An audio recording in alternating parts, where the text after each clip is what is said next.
It is time to continue where we left off from the last video, in what was a look into modifications that vastly improved our Skyrim combat experience and general fluidity of the immersive kind, as well as some grass mods that presented our eyes to the true wonders of nature.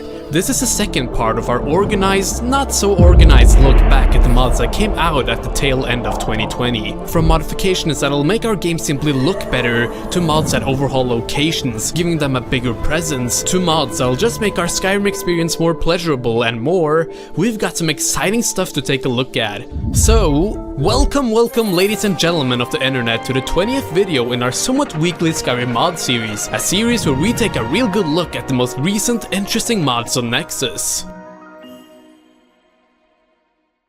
Now, in the last video, we spent a long time at the end there looking at mods that dressed our Skyrim landscape with a coat of lushness in the form of grass mods. Starting off today, rather than covering up the ground beneath our feet, we'll be covering our bodies as we delve into some of the outfits and armor mods that came out at the end of the year. Looking back, there certainly was a lot of interesting mods released, with some maybe not being too immersive when it comes to offering that warmth and protection needed in the cold, harsh Nordic region of Skyrim. They offer a different kind of warmth, a warmth that I know some in the modding community don't appreciate too much, but hey, I think you should be able to appreciate the work and art that goes into making these. DeserterX uploaded a banging Christmas bunny outfit. I know we're far past Christmas, and I don't really want to be that guy that brings up Christmas stuff 2 months after December, sort of like that one guy that starts playing Christmas songs months ahead of Christmas. You know who I'm talking about. His name's probably something simple like Roger. I don't want to be like Roger, okay? But to be honest, it doesn't look like the citizens of Skyrim really care too much. Still, we've got a lot of incredible mods to go through this video, and I don't want to take up too much of your valuable time, so let's just get into it with Ancient FALMER Armor Replacer by Credence. A complete overhaul of the Ancient FALMER armor from the Dawnguard DLC of such a high quality, it'll make it tingle in your nether regions in a different way from the armors seen earlier. The armor is originally obtained by slaying and looting Archcurate Verther, you know who I mean,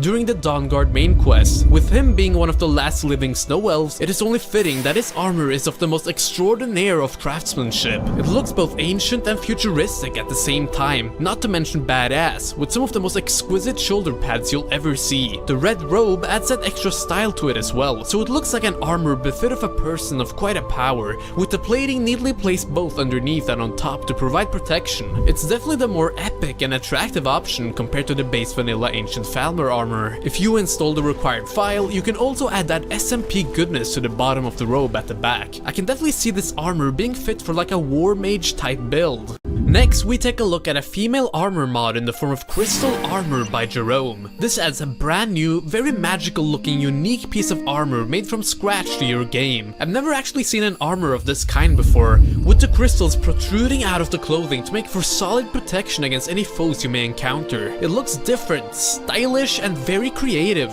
I could definitely see this being used for some exclusive fashion show in real life. I'm not too sure about how those work, but if there is a winner, then the one wearing this would definitely win. Now of course, I imagine the scraping between the thighs would be quite immense for the one wearing this. I don't know, just imagine what would happen if you decide to sit down on a rock or something. But hey ho, this is the fantasy world of the Elder Scrolls Skyrim, so who cares? It looks amazing.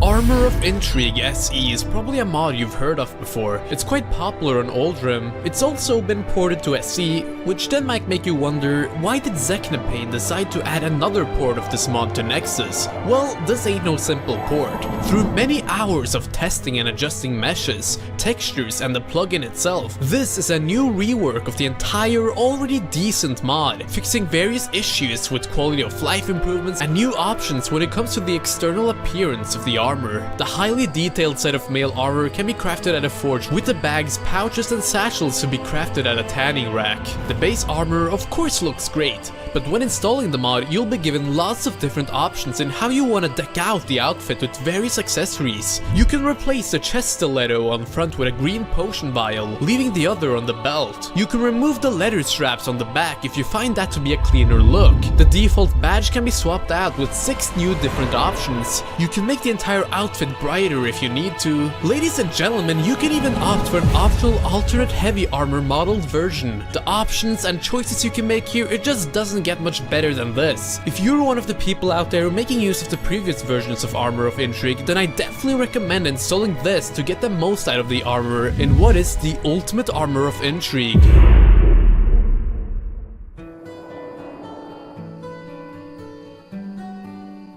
Moving on to the last armor mod for us to take a close look at, it's an armor mod from none other than the mod author as close to legendary status as any mod author will be, Eleonora. In both the Arcanium desk in the College of Winterhold and in the Alchemist's shack in the Rift, you'll be able to add the Book of Arcane Crafting to your inventory, giving you the ability to craft a new Battle Mage armor in what is a mod that adds what is probably one of the most convenient mage armors ever made. It consists of a robe with a plate of armor underneath. Look, it's that simple. Perfectly immersive. The fact that many of the mages of Skyrim go into combat head first with their puny little robes has bothered me since the day the game came out back in 2011. I get that being a mage comes with its set of abilities and all that, but what's that going to do when you get pierced by a warrior's blade? Some armor is much needed for these ventures, and that's just what Eleonora provides here. With this light armored battle mage robe, that'll make your female mages look badass and primed for battle, as well as beautiful all at the same time. Of course, with it comes a matching hood, and a circlet if that pleases you more. The whole armor set also comes in 4 different colors, just to add some of that nice subtle variation. I really like the general look of this. Simple, crafty, immersive, and lore friendly. It looks like something that should have been part of the base game from the very beginning. And if you're gonna install this, why not also pair it up with the mod Simple Leather Backpack, also by Eleonora. If it's one thing that I've noticed, it's that the Skyrim modding community absolutely loves these simple backpacks that add that immersive, adventurous feel to our characters. This backpack does just that, with a combined total of 6 variations in both a leathery brown and a coal black, where you can pick what kind of backpack aesthetic you want, with a sleeping bag on top and or a hanging bucket off the side, unless you want that clean bare look of the backpack. And if you want even more of that backpack goodness, then I also suggest checking out the mod Shoulder Packs by Foxney, in what is a mod that adds 4 new shoulder style backpacks with dynamic placements of immersive items of any adventurer, like a torch, a woodcutter's axe, cooking pod, and a water skin. Perfect for any type of hunter-based playthrough. This right here, this is the peak of aesthetic modding, adding a wholesome sprinkle of adventure to your game.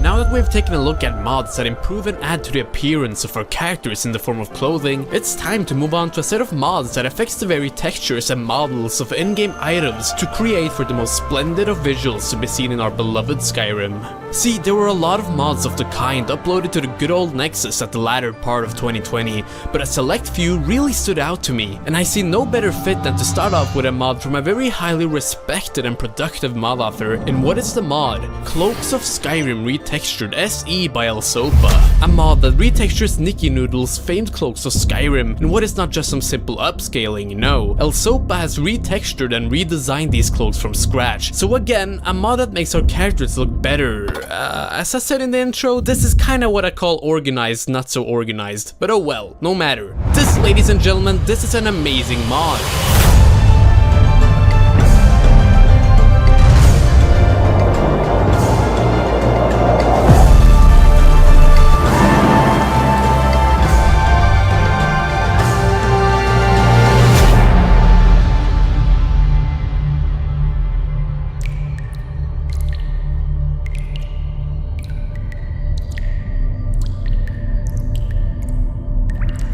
With tweaked meshes and new unique normals for each cloak and cape. With the textures completely redone, Cloaks of Skyrim has been taken to a whole new level. One can only imagine how long it took redoing all of these, with there being unique cloaks for each hold, city, faction, pretty much every single group in the game. The changes made here are quite drastic, but not in the means that it's immersion breaking or non-lore friendly. No, in fact, it stays quite well true to the lore, so the capes still look lore friendly while being of higher quality.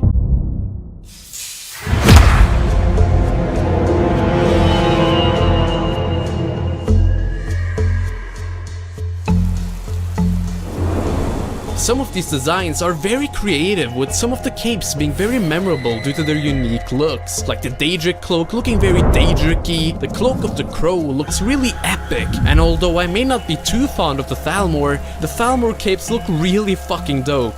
And as they're of 4K goodness, they go very well with many other high quality armor mods as well. You can just tell that a lot of thought and effort has been put into this mod when looking at each individual cape and cloak. The details, the high quality, the simple beauty of these. I don't know if this is just me, but whenever Elsopa puts out a mod, his retextures just warm and fill you up, like a hot bowl of soup after coming home from a long rainy day of school or work. And we'll get some more of that good soup, as next up we're taking a look at another Elsopa retexture mod in the form of Elsopa Tankard HD, bringing a new model and textures for the tankards spread throughout the taverns and inns of Skyrim. The vanilla tankards are just a very sore sight to the eye, being of low quality, dull and grey. When I think about sitting around the fireplace with a tankard of some good Nord mead in hand, this kind of tankard is what I imagine myself holding while joining my fellow adventurers as we sing hymns of the Dragonborn and down with the FALMER late into the night. This new tankard looks warm and inviting with this very cool curvy metal handle. Now it might be a small object that you may think you don't notice too much when playing, but once you visit taverns and go into interiors, you'll come to see how these sort of just naturally blend in and look fantastic sitting on the counters and tables of these places. And that's pretty much what all these mods we're taking a look at right now set out to do, as we move on to the next mod that also immersively makes our game look better. Here is WIZKID Alchemy Table by WIZKID. Similar to Elsopa, you just know you're getting something good when you see the name WIZKID. Some of these mod authors are just built different. This mod completely replaces all the alchemy table related models in what is a more exotic alchemistic look, with the top of the table being covered in intriguing green lights and smoke, letting you know that this is where you'll be able to make use of the arts of alchemy to create the most mysterious of concoctions. On the sides, there's also some nice aesthetic carvings, adding some subtle flair and beauty. The textures seen on the table are of quite good quality as well, and won't look out of place in your highly modded and retextured interiors. It's an alchemy table that really encapsulates the mystique and intrigue that is alchemy. It's just an all-out solid mod that'll add to any alchemist's working space without being too intrusive. So if you're looking for a little something extra for your alchemy tables, give it a go.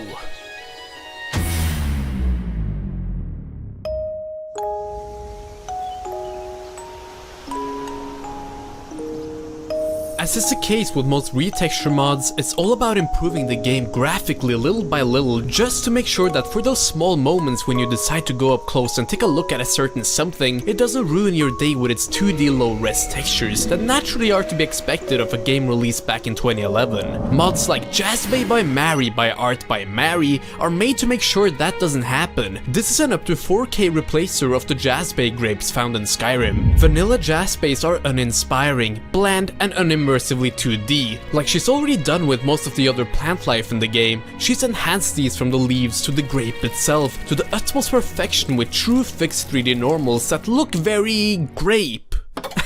I'm sorry, I just had to do that, okay? Next, we've got the notice board redefined new meshes and textures by Skylover264. The original notice board mod by Fading Signal is a mod that's always had a fond place in my heart. Not because of what I guess is the main feature of it, with it adding new and alternative side quests, but because of what it adds to these cities in its aesthetic form, making these places feel more alive than lived in. The redefined version of the mod adds that very aesthetic, with real 3D paper and nail meshes, new high-res lore-friendly notes and posters, and fresh new wood textures of the notice board itself. With textures up to 4K, it looks stunning. Overall, it just looks charming as you can see everyday type of notes hung up like the winking skeever in Solitude looking for new workers, offering additional pay if one is capable of even reading the notice. Not to mention, the redefined notice board is functional as well with all the quirks that come with the original mod. Alright, so this next mod is an overhaul for what is probably my favorite interior in all of Skyrim. There's really nothing quite like the Temple of Kynareth located in Whiterun. The atmosphere here is impeccable. There's a reason why I like to showcase armor mods here. Especially now with the mod Near Vanilla Project Temple of Kynareth redone by Near Daniel. Yes, it's everyone's favorite wholesome Skyrim modder from the Discord server, Daniel himself. This mod is a part of his very recently started Near Vanilla project, where it's all about upscaling textures in a 100% lore-friendly manner with little to no performance impact. As you can see, every part from the walls to the wooden pillars have been transformed and improved upon to be pleasing to the eye. No more blurriness, just a simple improvement upon the textures in one of the most beautiful interiors in all of Skyrim. The floor especially looks incredibly detailed now, and as I did say a while back, it's indeed a floor I'd happily walk on.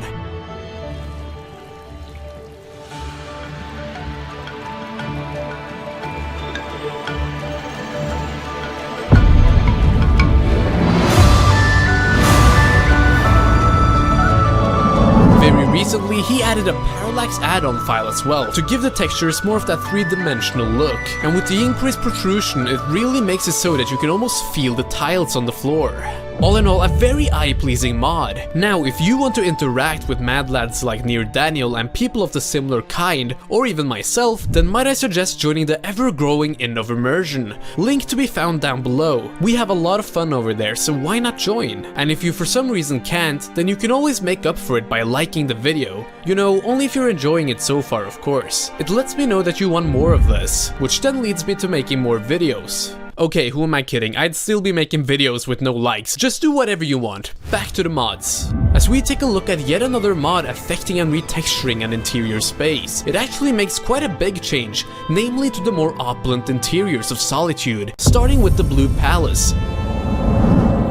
Here's extravagant interior Solitude by ARMOUR. As you can see, with the use of modified textures from Anistar's Clockwork mod, it intensely ups the posh factor from the marble floor of such a high quality only felt by the most noble of people to the artsy tapestry of the walls, surrounding you with the magnificence of the Blue Palace. With the mod installed, your first steps up towards the crown feel a lot more intimidating, as it should.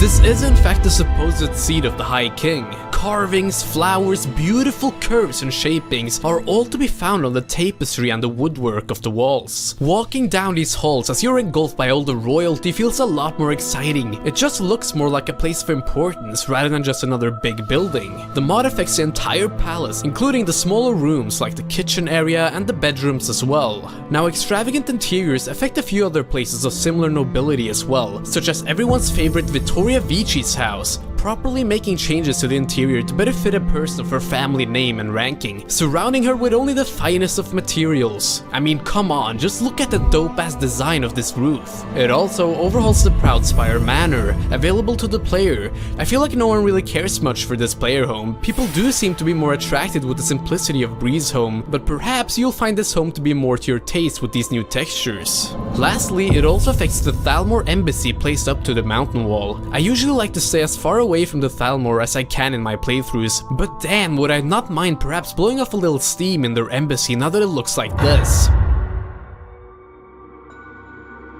If you're feeling like a proper mad lad, there's also a 4K retexture by Planky available on Nexus.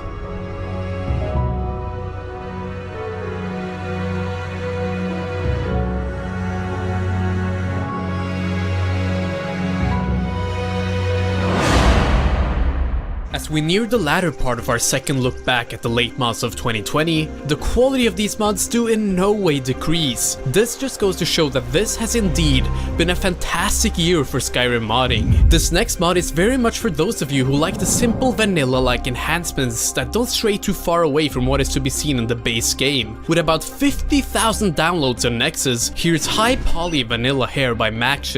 This modification, inspired by Keberu's better vanilla hair, brings a touch of modern visuals to the vanilla hairstyles. Staying true to that vanilla Skyrim look as it makes use of vanilla hair meshes, the mod increases the poly count, making for clearer and smoother strands of hair to make it look more hairy in a sense, and less blocky, definitely more realistic. As you'll see when getting up close, the hair looks less glued to the head, with the braids especially looking a lot better, being more detailed and 3D. And if we're going to play a game like Skyrim set in the north, our braid game needs to be top notch, and that's exactly what high poly vanilla hair provides us. The mod author has also taken a few liberties with the design of some of these hairstyles, like with this short Eminem type hairstyle seen on a lot of the hot-tempered Nord women of Skyrim. Although it comes up to personal preference, I believe most of you will find the new looks and edits made here and there to be more to your taste. And if you're going to install this, then you might also see fit to pair it up with our next hair themed mod, in the form of beards. Yes, here's another great character enhancing mod, this time by Marlik 1. This is Beards of Power.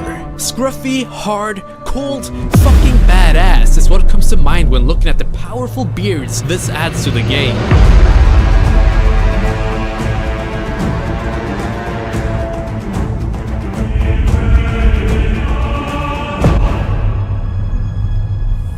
As I've said before, modifications that add to the look of our in-game males are always welcome. I mean, as we all know, the vanilla Skyrim beard department is lackluster to say the least, and we need good beards. Beards are for many what makes a man. Is it possible to really say you've lived life to the fullest as part of the male human gender if you haven't fully immersed yourself in the beard game? You know, there comes a day where we go from boy to man, something that, as you've probably guessed by my childish annex, hasn't happened to me yet, and grow a real rough dope-ass beard, functioning as an extension of our rough male personalities. This is what Beards of Power is all about. If I come upon a specimen with a beard like this in my adventures, I'm like, what a fucking mad lad of a man he is. All the beards are very high quality and cover a wide array of different styles, whether you're after that goated goatee, or some heavy ass burns, the long scruffy type, whatever this is. There's even beards with stuff inside like dragons, skulls of your foes, and even sculptures of the special kind for men of culture. Whatever beard you're looking for, Marlik 1's probably got you covered with this splendid mod.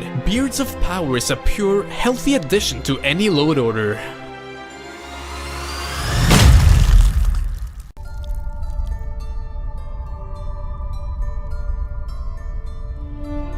I think we all can agree that there's something quite intriguing to the landscape of Skyrim. Whether it be the icy coasts of the Sea of Ghosts, the dense green forests of Falkreath, or the brown autumn-colored valleys and rivers of the Rift, there's a certain peace to be found out in the wild, which in my opinion is what makes any form of civilization all that more intriguing. The last mods we'll take a look at for today are centered around overhauling certain villages and towns to make them stand out more as you enter after your long adventures in the wild. First, once again we have another addition to the Great City series of mods. Here's the Great Village of Kynesgrove by Soldier of War. If you haven't seen my previous coverages of Soldier of War mods, or for some miraculous reason haven't heard of them before, his modification is aimed to make unique overhauls of minor towns and cities, just like Kynesgrove here, in a way that builds upon the lore of these areas.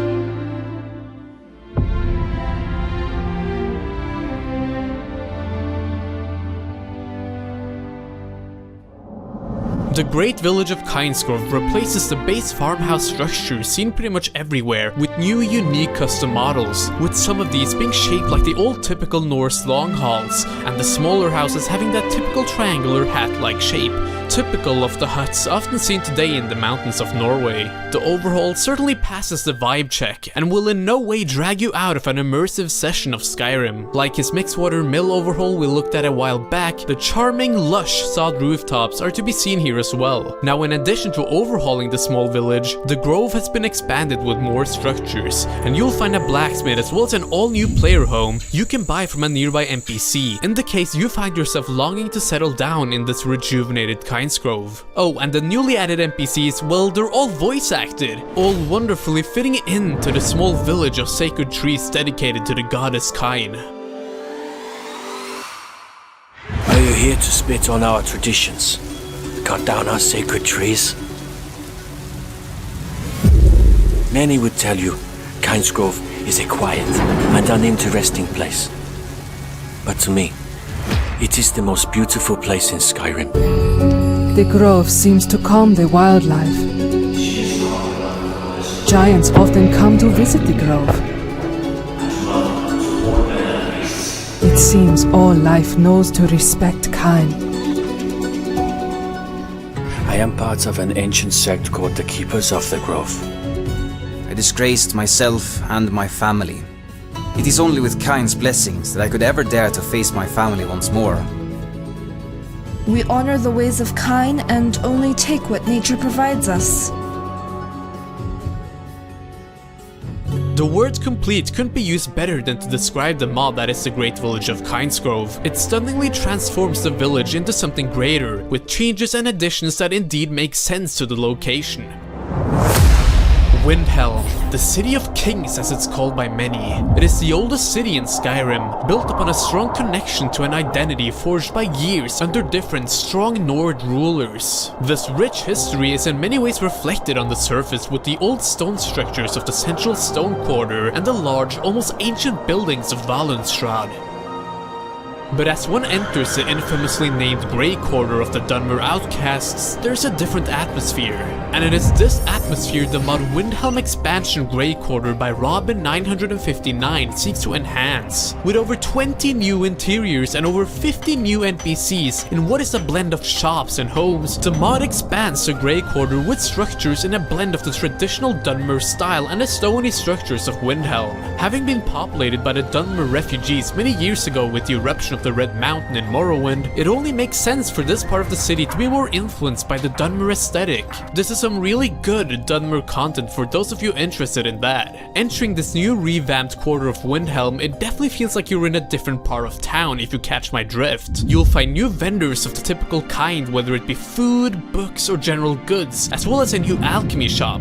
Hey, there's even a new brothel because, immersion. Of course, you've also got all the new homes of the different inhabitants added by the mod. There's also this cool tribunal temple just to add some more of that Morrowindy flair. I know that's not a word, but you understood what I meant, so now it sort of is. In order to nicely integrate the expansion to the city as a whole, there's also a new lighthouse at the docks converted into a research lab for some Telvanni wizards. Like the previous mod, Windhelm expansion Grey Quarter just expands on the location in a lore-friendly manner to make the area feel more unique, as it really contrasts any other areas you may come from. And as you love to see, Robin959's got even more plans for the mod to make it feel more believable and alive, with some small quests already being available for you to delve into. And there we have it, ladies and gentlemen, a whole year with far over 200 mods showcased from a vast array of different mod authors. The year has officially been wrapped up on this channel, and this is where it ends. This is the end of SgtGimlinho.